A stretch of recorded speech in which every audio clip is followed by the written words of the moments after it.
Graça e paz, meus irmãos. Aqui quem está falando com vocês é a sua irmã Cleia, amém? Sejam todos bem-vindos aqui no nosso canal Alerta Igreja. Compartilhe esse vídeo, se inscreva no canal e ative o sininho das notificações, amém? Bom, meus irmãos, antes de eu começar o vídeo, eu quero dar uma explicação aí para vocês, né? Como no último vídeo que eu fiz editado, no final do vídeo, eu tô explicando para os irmãos que eu estava sem condições de fazer vídeos. Eu tinha só um aparelho do celular que estava estragando, né? Mas graças a Deus agora eu estou com um aparelho novo que tem mais condições para me trabalhar. Então, né, eu louvo a Deus por isso, né? Porque o Senhor, Ele preparou esse equipamento aqui para nós.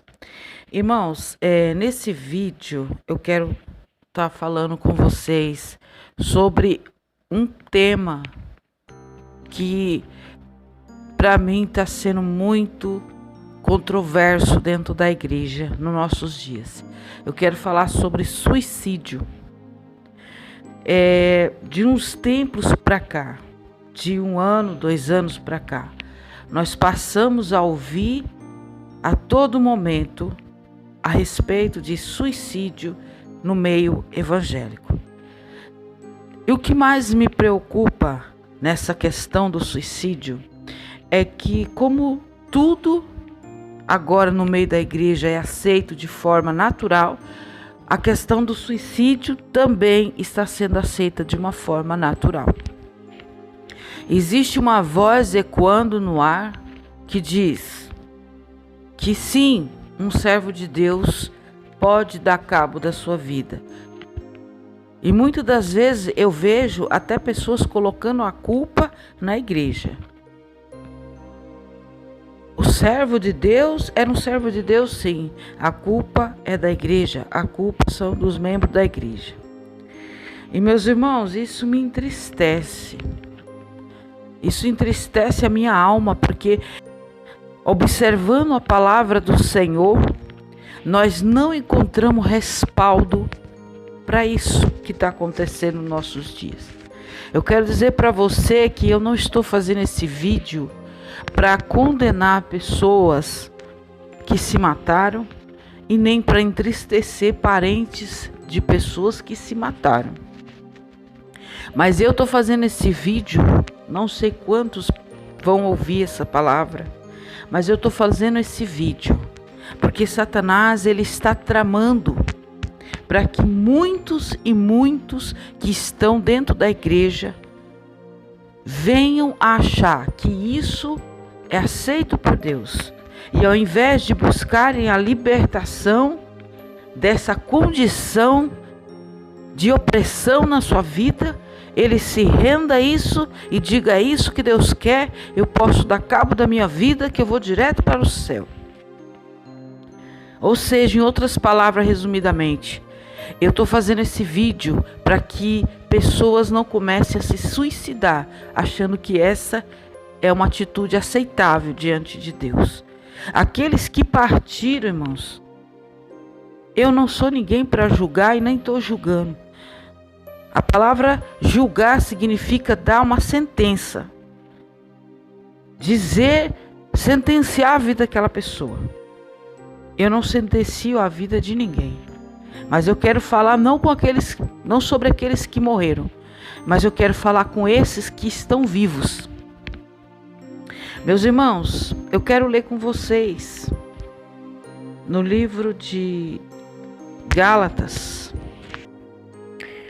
Gálatas capítulo 5, a partir do verso 19, a palavra do Senhor fala o seguinte: porque as obras da carne são manifestas, as quais são prostituição, impureza, lascívia, idolatrias, feitiçarias, inimizades, porfias, emulações, iras, pelejas, dissensões, heresias, invejas, homicídios, bebedices, glutonarias e coisas semelhantes a estas, acerca das quais vos declaro, como já antes vos disse, que os que cometem tais coisas não herdarão o reino dos céus. Então, meus irmãos, observa uma coisa aqui na palavra de Deus no livro de Gálatas. Entre as obras da carne que Paulo está descrevendo aqui em Gálatas, está a palavra homicídio. Homicídio é a mesma coisa que assassinato, matar alguém, matar uma pessoa. E você sabe que o indivíduo que se mata, ele cometeu um homicídio contra si próprio. Por outro lado, irmãos, você continua lendo aqui no livro de Gálatas, quando Paulo começa a falar mais, o fruto do Espírito é gozo, paz. Eu vou parar nesses dois aqui, gozo e paz. Meus irmãos, como que alguém, servo de Deus, cheio de gozo e paz no coração, ele pode pensar em dar cabo da sua vida por desespero, desilusão, angústia, tristeza, porque é isso que leva as pessoas ao suicídio. Desilusão da vida, não tem mais fé nem esperança, não tem paz e nem alegria. A vida perde o sentido para a pessoa. Talvez, irmãos, você pense assim, irmã, então você está querendo dizer que o crente não pode sofrer? Que tudo que vem de ruim na vida de um crente é ação maligna? Não, não é isso que eu estou dizendo. Aqui no texto, ele se refere aos frutos do Espírito Santo. Ou seja, a pessoa que anda pela vontade do Espírito Santo de Deus, ao decorrer da sua vida, ela vai transparecer esses frutos, entre eles gozo e paz, que é o sentimento contrário ao sentimento da pessoa que tira a própria vida. Ela não tem paz e nem tem gozo. Porém, meus amados, nós sabemos que o fruto é algo que uma árvore, por exemplo, ela não dá assim que nasce. Quando nasce um pé de manga, ele não nasce já com a manguinha ali pendurada nele. Então, os frutos, nós entendemos que a nossa vida cristã, ela é como a luz da aurora, ela vai nascendo até ser dia perfeito. Então, nós enfrentamos lutas sim, mas com o viver, com o passar do tempo, vivendo no Espírito, pela vontade do Senhor, nós temos que dar frutos dentro da palavra de Deus. Esses são os frutos do Espírito Santo. É normal, irmãos, que um crente novo convertido, ele tenha muitos conflitos, ele tenha muitos problemas, mas com o passar dos anos, Deus vai fortalecendo e esse crente, ele começa a aprender a viver mais pela fé, pela confiança, e conforme as vitórias e as batalhas que Deus vai dando para ele, que ele vai enfrentando, vencendo, e Deus vai fazendo com que ele cresça na graça e no conhecimento e no poder de Deus. Com o passar dos anos, essa pessoa começa a dar frutos do Espírito Santo de Deus. O Salmo de número 1 fala: bem-aventurado é o homem que não anda segundo o conselho dos ímpios.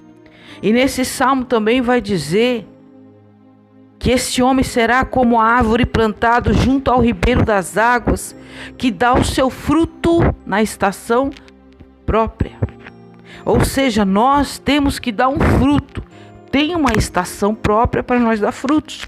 Nós não somos obrigados a ser crente hoje e amanhã a pessoa já está perfeitamente enquadrada dentro da palavra. Não. O Espírito Santo, ele vai instruindo a pessoa aos poucos, assim como uma criança quando nasce. Nenhuma criança nasce andando, falando, fazendo tudo sozinha, mas com o passar dos anos, ela vai começando a engatinhar. Depois ela troca os seus primeiros passinhos. Depois ela começa a falar. Depois ela começa a aprender a escovar o dentinho sozinha. Depois ela começa a aprender a tomar banho sozinha. Depois de um tempo, ela começa a aprender a ir sozinha até um supermercado. E depois de um tempo, ela aprende a viver a vida sozinha. Isso é normal, é um desenvolvimento normal de um ser humano. Assim também nós, como cristãos, temos um desenvolvimento normal de cristão. Inicialmente, nós vamos tropeçar em pequenas coisas. Mas com o passar dos anos, o Espírito Santo de Deus vai nos orientando. Aquela voz suave vai falando no nosso ouvido, vai dizendo: não, minha filha, não é dessa maneira. Meu servo, não é dessa maneira. Então, nós vamos começando a colher os frutos. Nós vamos começando a olhar na palavra do Senhor e entender o que são frutos do Espírito Santo. E para que você entenda sobre o que eu estou falando, eu quero focalizar esse vídeo, além dessa palavra que eu estou lendo aqui para vocês, eu quero focalizar esse vídeo num texto que o apóstolo Paulo deixou em 2 Coríntios, capítulo de número 7. Eu quero ler uma boa parte desse texto junto com você, para que você entenda sobre o que eu estou falando. 2 Coríntios, capítulo 7. A partir do primeiro versículo fala assim: ora, amados, pois que temos tais promessas, purifiquemo-nos de toda a imundícia da carne e do espírito, aperfeiçoando a santificação no temor de Deus. Aqui na minha Bíblia tem um subtítulo que fala assim: alegria de Paulo por causa da vinda de Tito e o bom efeito da sua primeira epístola. Então aqui Paulo começa dizendo o seguinte: recebei-nos em vossos corações, a ninguém agravamos, a ninguém corrompemos, de ninguém buscamos o nosso proveito. Não digo isto para a vossa condenação, pois já antes tinha dito que estais em nossos corações para juntamente morrer e viver. Grande é a ousadia da minha fala para convosco, e grande a minha jactância a respeito de vós. Estou cheio de consolação. Presta atenção no que Paulo está falando aqui. Estou cheio de consolação e superabundo de gozo, e em todas as nossas tribulações. Olha que tremendo, meus amados. O que eu estou falando para vocês, Paulo está falando que ele estava cheio de consolação e de gozo, alegria, apesar do quê? Das tribulações. Em todas as tribulações, Paulo diz que estava cheio de alegria, de gozo, de felicidade. Porque mesmo quando chegamos à Macedônia, a nossa carne não teve repouso algum. Antes, em tudo, fomos atribulados, por fora combates, temores por dentro. Então aqui Paulo já joga por terra esta fala que muitas pessoas querem dizer que um líder espiritual pode ir ao suicídio por conta da prova, da luta que ele está passando, e que no caso a culpa é da igreja. Pasme, meus irmãos, mas eu já ouvi isso. Colocar a culpa nos membros. Aqui Paulo está falando que a luta era por fora e era por dentro, mas ele estava cheio de paz, de gozo, de satisfação. No versículo 6, Paulo vai dizer o seguinte: mas Deus que consola os abatidos. Olha aqui, meus irmãos, outra coisa, Deus consola os seus. Deus não permite provações além daquilo que o seu servo pode suportar. Então aqui Paulo vai falar que Deus que consola os abatidos nos consolou com a vinda de Tito. Nesse versículo eu quero dizer algo para vocês, porque o Espírito Santo de Deus falou algo para mim nesse versículo simples que o apóstolo Paulo escreveu aqui. Paulo disse que Deus consolou eles das tribulações, das perseguições, tanto espiritual como carnal, através do quê? Da vinda de Tito. Quando eu li isso, irmãos, eu comecei a pensar o seguinte: como era fácil para Deus, antigamente, consolar um servo dele. A chegada de Tito fez com que Paulo esquecesse toda a tribulação e sofrimento e se alegrasse com as palavras que Tito trouxe a respeito dos coríntios para ele. Aí eu fiquei pensando, sabe o que, meus irmãos? Que quando a gente depara com esse mal que está no mundo, esse mal que está se alastrando sobre a terra nesse momento, a gente percebe que quando essas pessoas que dizem estar com tristeza profunda, depressão, sentimento de derrota, não existe nada que console essa pessoa. Muitas das vezes a pessoa ela está vivendo uma situação totalmente diferente do que o apóstolo Paulo está descrevendo aqui. Paulo está descrevendo uma situação de perseguição, tanto de carne quanto espiritualmente.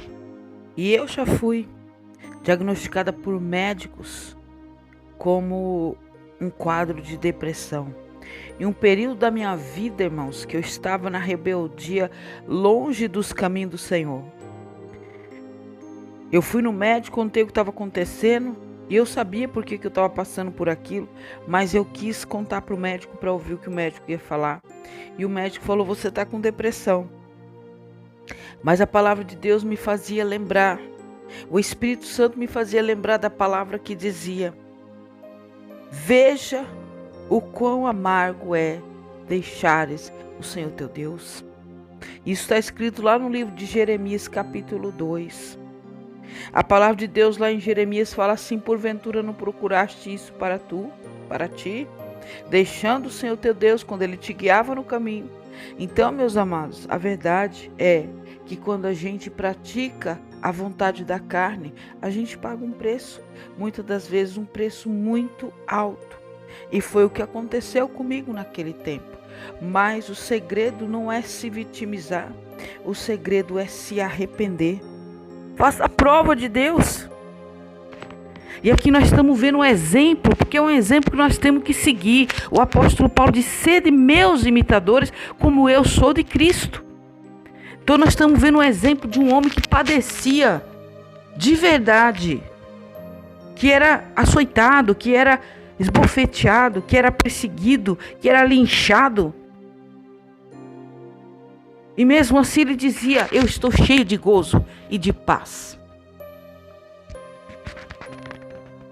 O que eu estou dizendo aqui, meus amados? Eu estou dizendo sim que essa questão de pessoas que estão depressivas, elas têm que buscar cura espiritual. Meus irmãos, eu creio que aqui muitos sabem da forma como o cantor Michael Jackson morreu, da forma como a mídia passou para as pessoas.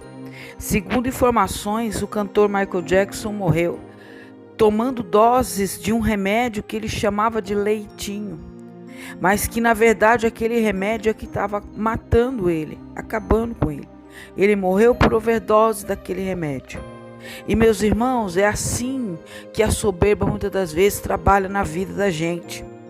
Às vezes, o que a gente precisa é de correção, mas a gente morre pedindo por palavras de lisonja.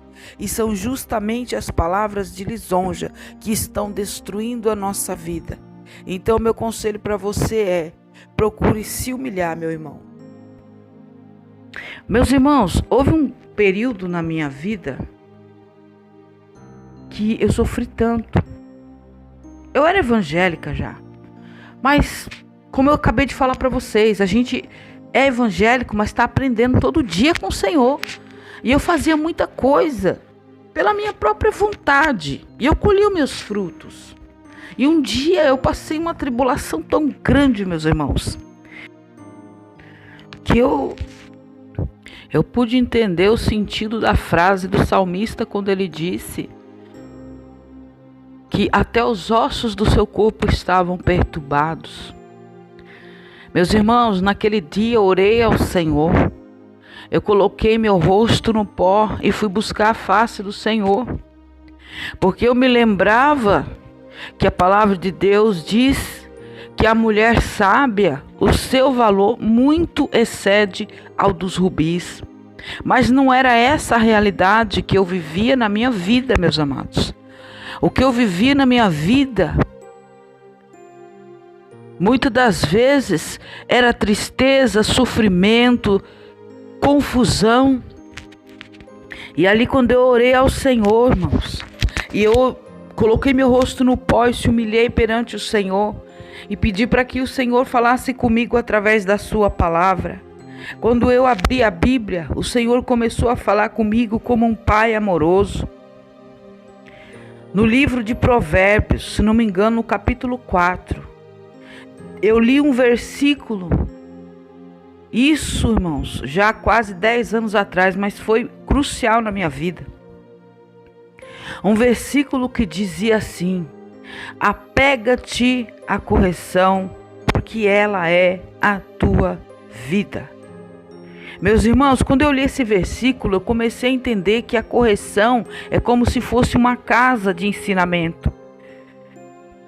É como se fosse um meio de tratamento para determinados tipos de crente, que no caso era o meu caso.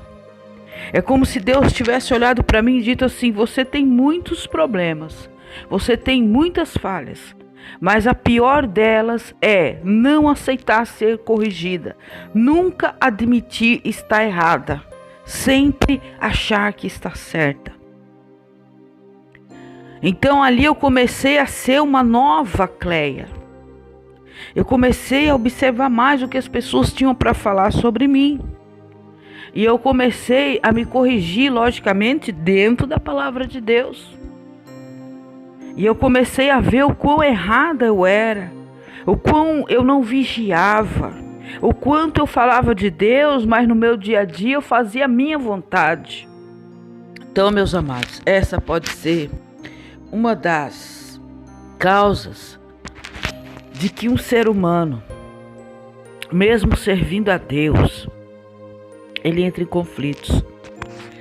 Você pode perguntar aqui para mim, pelos exemplos que eu dei sobre a nossa vida cristã, o período de dar frutos.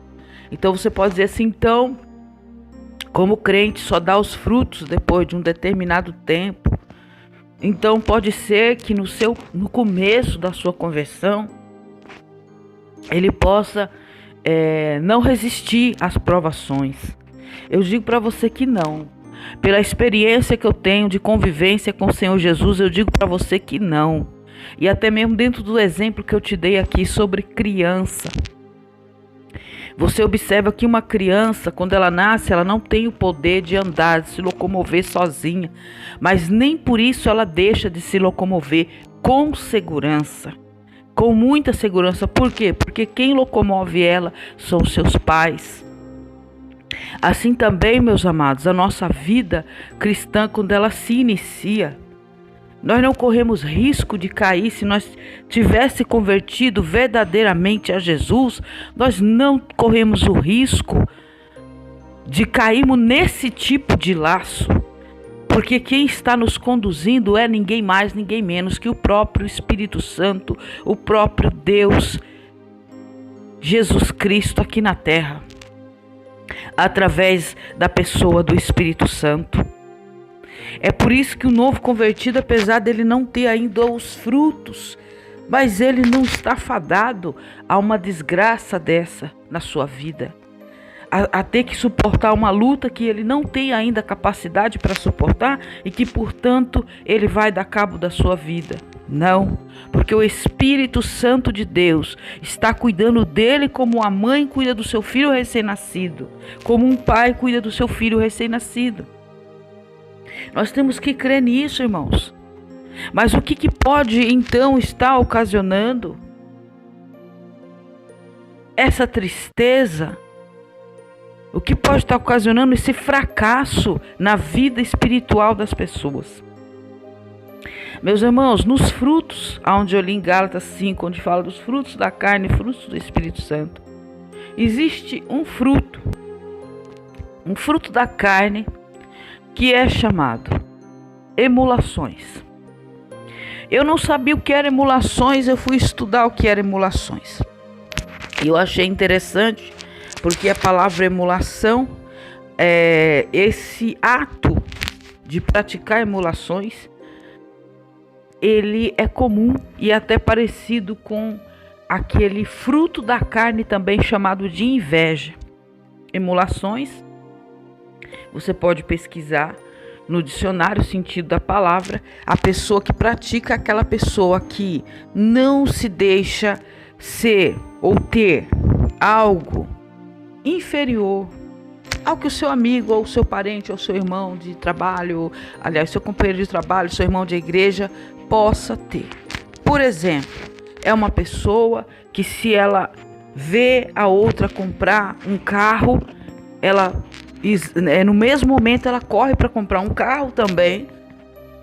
Mesmo se ela não tiver condições, ela vai querer comprar um carro também, igual ao que o seu amigo, o seu irmão, seja lá quem for, ela vai buscar ter um carro igual ou superior. Então essa pessoa, ela vai ter sempre esse sentimento, seja em relação às coisas materiais ou espirituais. Se o irmão comprou um celular de um nível um pouquinho maior, essa pessoa que tem esse problema, imediatamente ela vai correr para comprar um celular igual àquele, ou, se possível, for melhor do que aquele. Isso, meus amados, é uma ação maligna que pode estar acontecendo dentro da igreja, dentro do teu trabalho, dentro da tua família, dentro, no meio dos teus amigos. Isso é uma influência maligna, e toda influência maligna tem uma consequência que leva à destruição. O próprio texto do livro de Gálatas fala que os que tais coisas praticam não herdarão o reino do céu. Veja que Paulo, no livro de Gálatas, não diz os que tais coisas praticaram, ou os que tais coisas praticou não entrará no reino do céu. Ele diz praticam, quer dizer que esteja em ação na vida da pessoa, na volta de Cristo, ou na sua partida como ser humano nessa terra. Ou seja, a pessoa tem toda a vida para se arrepender desse tipo de atitude. E se ela não se arrepender e ela partir dessa terra desse jeito, ela não é salva. E se Jesus voltar e ela estiver praticando esse tipo de coisa, ela não é salva. Por quê, meus amados? Quando eu estava lendo sobre isso, eu me lembrei de um seriado que todos nós conhecemos, bem conhecido, aonde era praticado isso na nossa frente e a gente dava risada. Quem não se lembra do seriado do Chaves? Daquela parte, né, aonde que o Chaves, ele estava ali brincando com um carrinho feito de caixinha de papelão. E aí vinha aquele personagem, o Kiko, olhava para aquilo ali, olhava bem para aquilo ali e corria para dentro da sua casa, e em poucos segundos ele saía com um carrão enorme, grande, né? E ali ele passava aquele carrinho na frente do Chaves, e o Chaves ali começava a desprezar aquele que ele tinha, aquele carrinho, para querer o que o Kiko tinha na sua mão. E a gente olhar para aquilo ali e dava risada. Eu, pelo menos, confesso que eu dei risada, porque eu não entendi que aquilo ali era uma ação maligna, aquilo ali era uma prática de emulação. Eu não sabia, vim saber agora, que Satanás usa disso para destruir a vida espiritual das pessoas. Como assim dizendo? Meus irmãos, até mesmo dentro da igreja, tem pessoas que agem dessa maneira. Ele vê Deus usar uma pessoa, imediatamente ele tem esse sentimento que pode também ser classificado como um sentimento de competibilidade. Você lembra o que Samuel disse para Saul? Saul, o competir para Deus é como um pecado de feitiçaria. Então, a pessoa que pratica esses atos de emulação, ela incentiva a compatibilidade dentro da igreja, dentro da família, dentro do trabalho, dentro da sociedade. Em todo lugar que essa pessoa tiver, vai haver esse tipo de coisa. Quem é melhor? Quem foi mais aplaudido? Quem é melhor do que quem? Quem Deus usou mais? E fica esse espírito de competição. Isso traz uma enfermidade espiritual para dentro da igreja. Porque as coisas começam a ser feitas não para a glória de Deus, mas por competição, para mostrar quem é mais, quem Deus usa mais. E a Bíblia diz: nada façais por contenda e nem por vanglória. Antes faça com humildade, cada um considerando o seu próximo superior a si mesmo. Então, quando existe esse pecado de emulação, é invertido o sentido do trabalhar do Espírito Santo dentro de uma igreja. Eu vou te contar um testemunho do pastor que talvez você conheça, que se chama Josué Brandão, que é um pastor bem conhecido na Bahia. Se eu não me engano, em Salvador, ele tem uma grande igreja onde ele é pastor. E esse pastor um dia contou um testemunho que ele também é itinerante, ele viaja para pregar em igrejas de pastores conhecidos. E ele conta que esteve numa igreja de um pastor amigo dele pregando, e que após o culto o pastor fez um convite para ele para estar indo orar na casa de uma irmã que era dirigente do ciclo de oração. Segundo ele, o pastor disse assim para ele: meu amigo, esta irmã me ajuda demais na igreja. Esta irmã é usada em curas e revelações dentro da igreja, mas eu não sei o que está acontecendo com a vida dela. Há algum tempo ela se isolou dentro da sua casa e não está mais reagindo nem a pessoas e nem a nada. E esse pastor conta que ele se locomoveu até a casa daquela irmã. Quando ele chega na casa, ele vai observar que aquela mulher estava, pelo que ele descreve, eu posso dizer que ela estava no que se pode chamar um quadro depressivo muito forte. A mulher, segundo ele, estava sentada atrás de uma porta, olhando para o nada, não respondia a ninguém, não reagia a nada. E ali ele conta que fez uma oração, mas até então o Espírito Santo não tinha tocado nele, ele desejava ir embora, ele queria ir embora dali. E o pastor amigo dele insistia em orar, e insistia que ele ficasse mais um pouco. E ali ficou aquele conflito entre ele e o pastor, até que ele orou a Deus e disse: Senhor, por que o Senhor permite que um servo teu fique dessa maneira? Porque segundo ele, não só a mulher estava dessa maneira, como o lar dela, ele descreve assim de uma forma bem sombria, uma casa largada, coisas assim. Então ele diz que naquele momento que ele fez essa oração a Deus, o Senhor fez ele saber que nunca havia usado aquela mulher. Deus disse para ele: eu nunca usei essa mulher.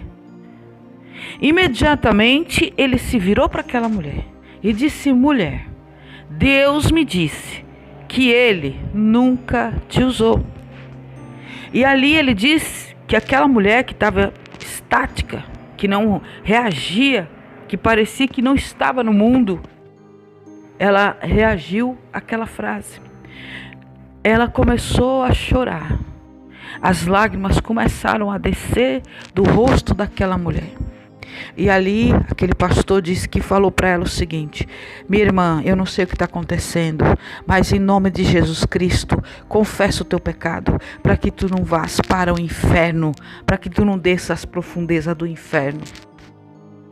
E ali aquela mulher começa a confessar que na verdade ela sabia que não era Deus que a usava, que ela, por desejar tanto ser usada por Deus, ela acabou por aceitar um pacto com o próprio Satanás.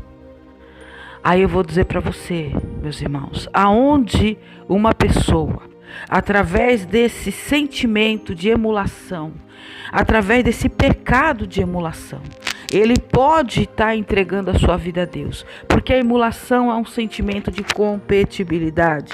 A pessoa está muitas das vezes no meio da família, no meio da igreja, no meio dos amigos, no trabalho, e ela não aceita ser menos do que uma determinada pessoa.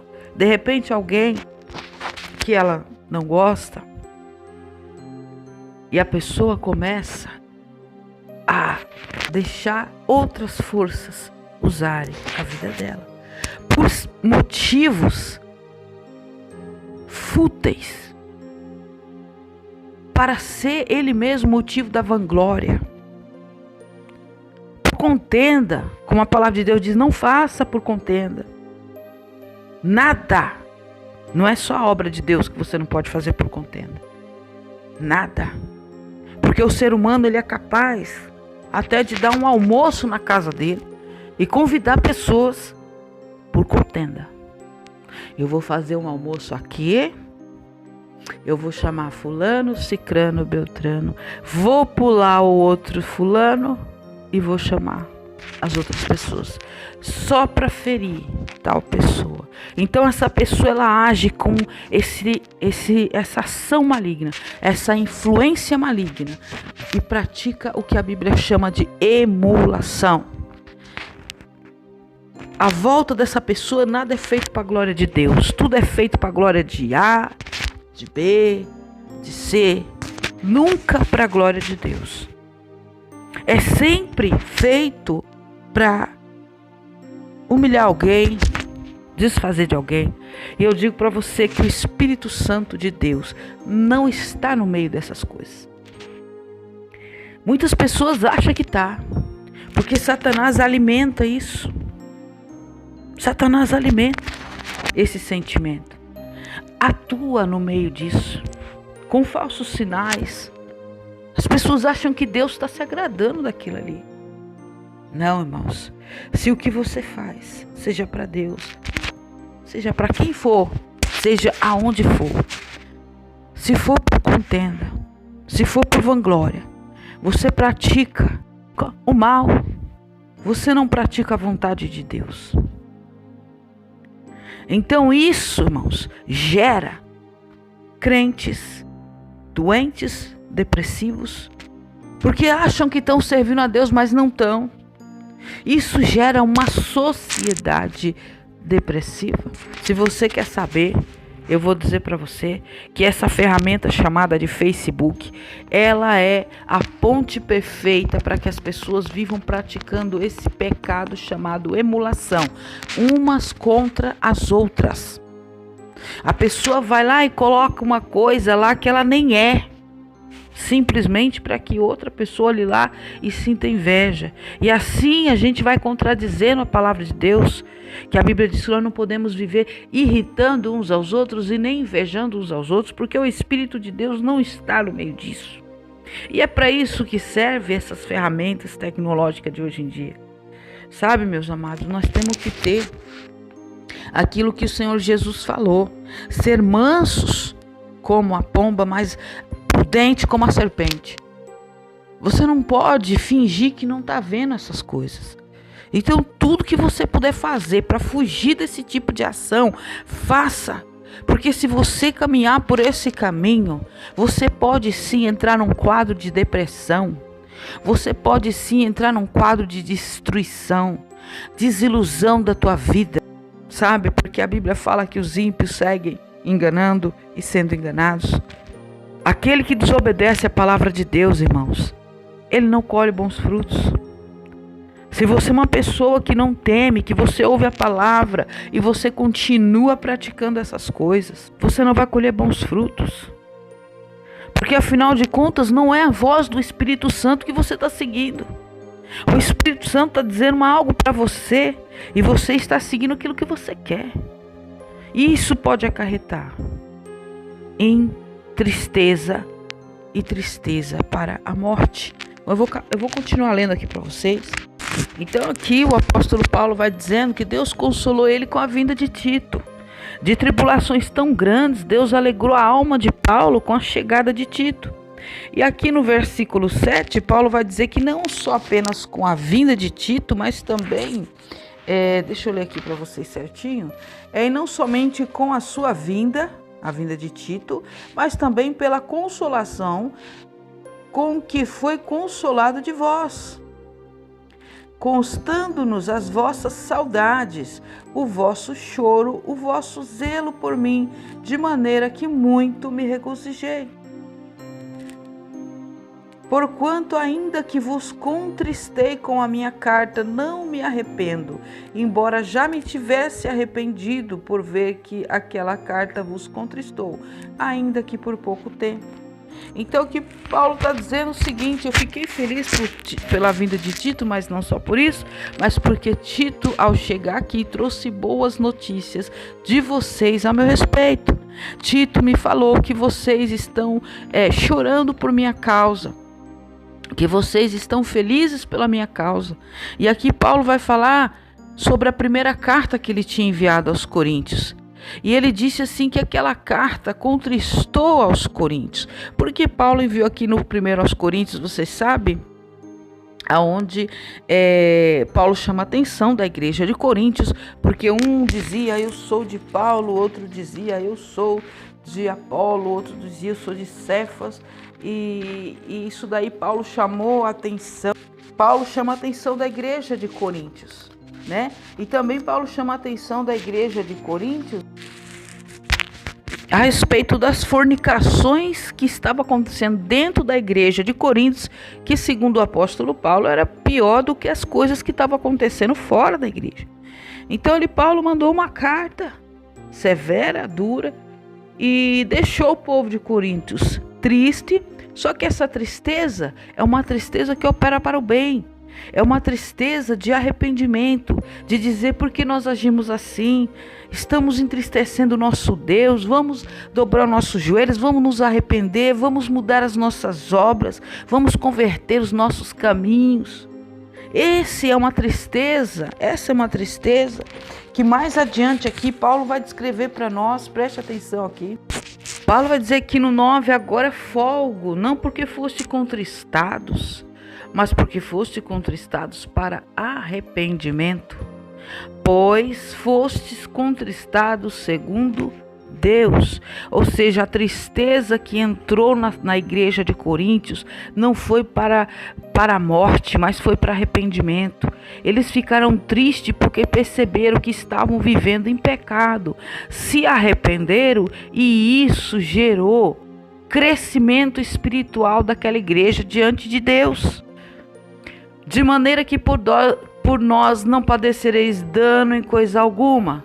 Agora preste atenção no versículo de número 10, aonde Paulo vai dizer: porque a tristeza, segundo Deus, opera arrependimento para a salvação, da qual ninguém se arrepende, mas a tristeza do mundo opera para a morte. É isso que eu estou te dizendo aqui, meus amados. Por que é que você está triste? Por que é que você está depressivo? Por que é que você está desiludido?